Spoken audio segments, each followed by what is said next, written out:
Bom dia, queridos alunos, tudo bem com vocês? Espero que sim, que todos estejam excelentes, tá? Queridos, prestem atenção.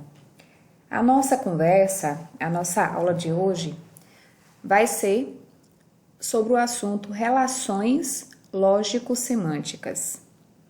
E automaticamente, quando eu falo em relações lógico-semânticas, o que eu quero falar para vocês a respeito desse tema é que nós teremos aí a organização coerente e lógica das partes que constituem um texto.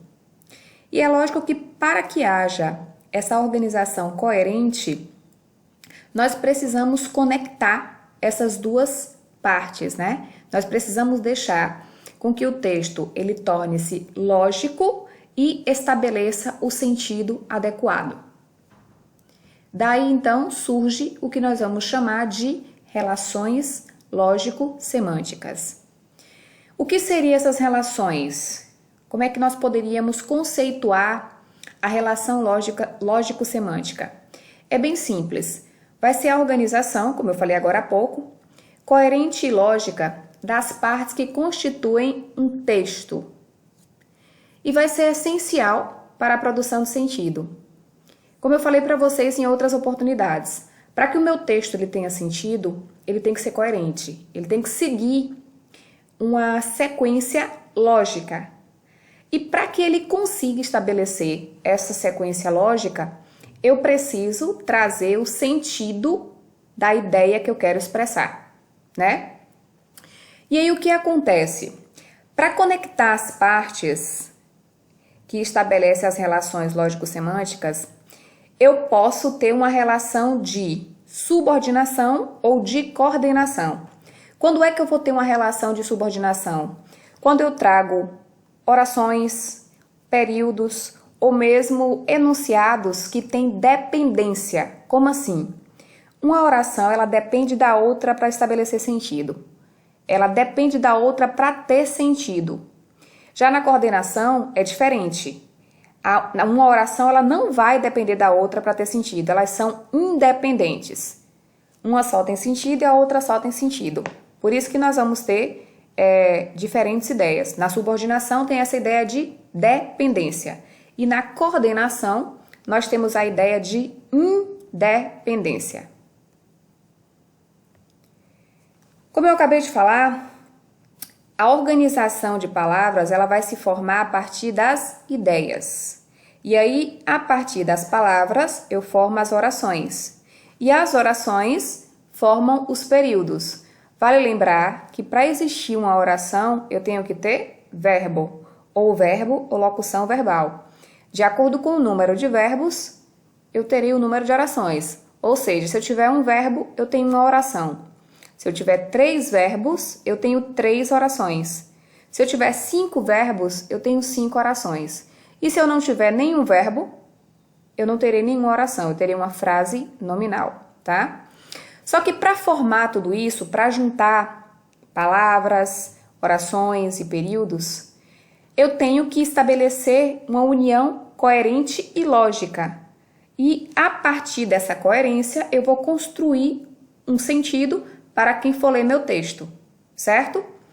Essas conexões, gente, essas partes aí que servem para poder juntar as frases, as orações, os períodos, eu vou chamá-las de conectivos, né? Essas partes, elas têm nomes, nós chamaremos de conectivos. E quais são as classes gramaticais que vão representar esses conectivos? Nós teremos várias, mas as principais são as conjunções, as locuções conjuntivas, as preposições, as locuções prepositivas, os advérbios e as locuções adverbiais. Galerinha, qual é a diferença entre uma conjunção e uma locução conjuntiva? Muito simples. A conjunção eu só tenho uma palavra que vai funcionar como conjunção. Né? De repente eu coloco a conjunção que. Pronto, é uma conjunção. Já a locução conjuntiva eu terei 2 ou mais palavras que funcionam como conjunções. Eu posso dizer ainda que, assim que, se bem que. Aí é uma locução conjuntiva, porque eu tenho 2 ou mais palavras que funcionam como conjunções. Deu para entender? Não é muito tranquilo, muito fácil?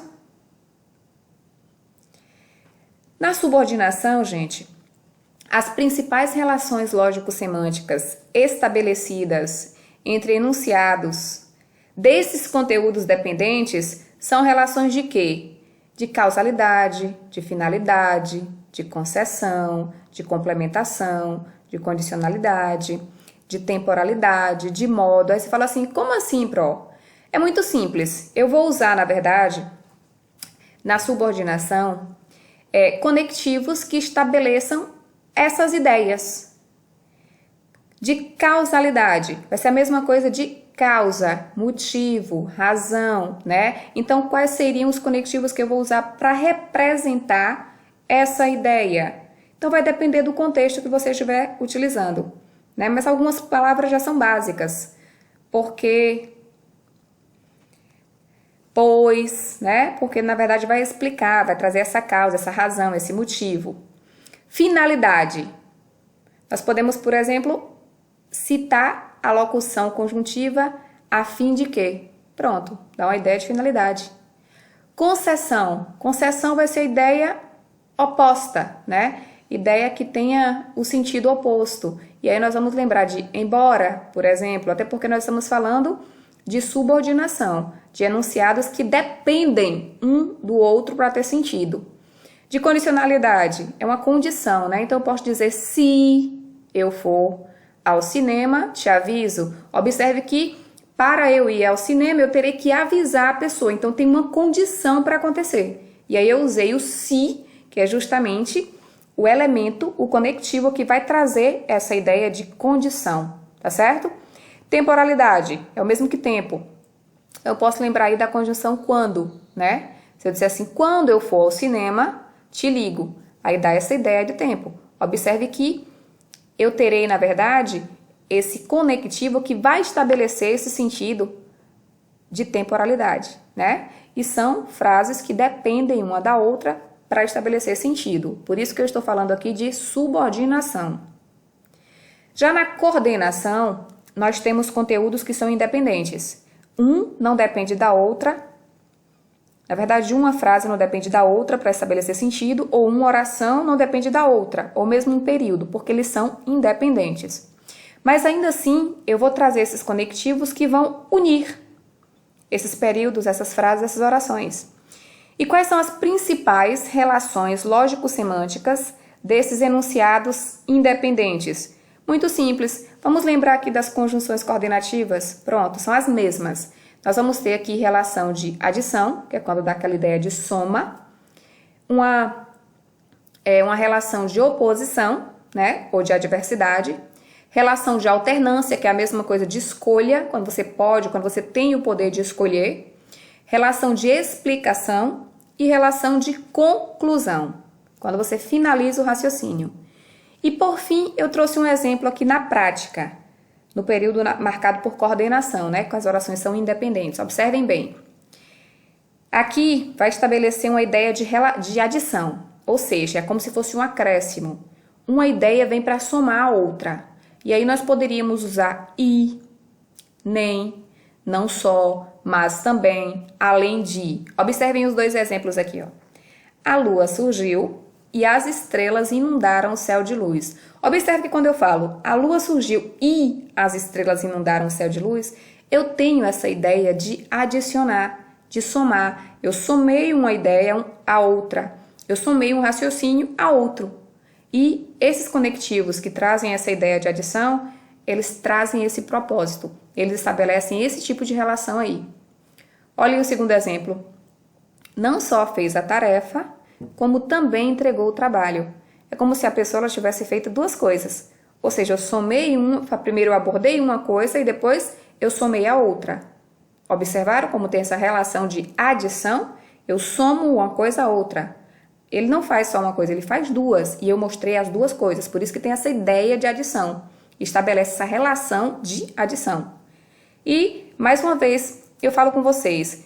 Observe que sempre que eu falo em valor semântico, em sentido, eu vou lembrar da coesão. Porque é justamente você utilizar o conectivo correto de acordo com o seu valor semântico, com a ideia que ele representa. Então, quando eu falo assim, não só fez a tarefa, como também entregou o trabalho. A expressão aí, como também, já traz essa ideia para a gente de adição. E como aí eu tenho dois propósitos, duas atividades, eu teria, na verdade, exatamente que usar um conectivo que estabelecesse essa ideia de adição. E é óbvio que você vai observar qual deles cabe melhor na frase, na oração ou no período que você estiver produzindo, tá certo? Mas é muito fácil. É só você estabelecer o sentido e o conectivo adequado. Eu quero estabelecer a ideia de adição, então eu vou olhar qual dos meus conectivos que representam essa relação de adição que cabe melhor no meu período, na minha frase ou na minha oração, e a partir daí eu posso construir, tá? É só você se atentar para o conectivo e o valor semântico que ele expressa.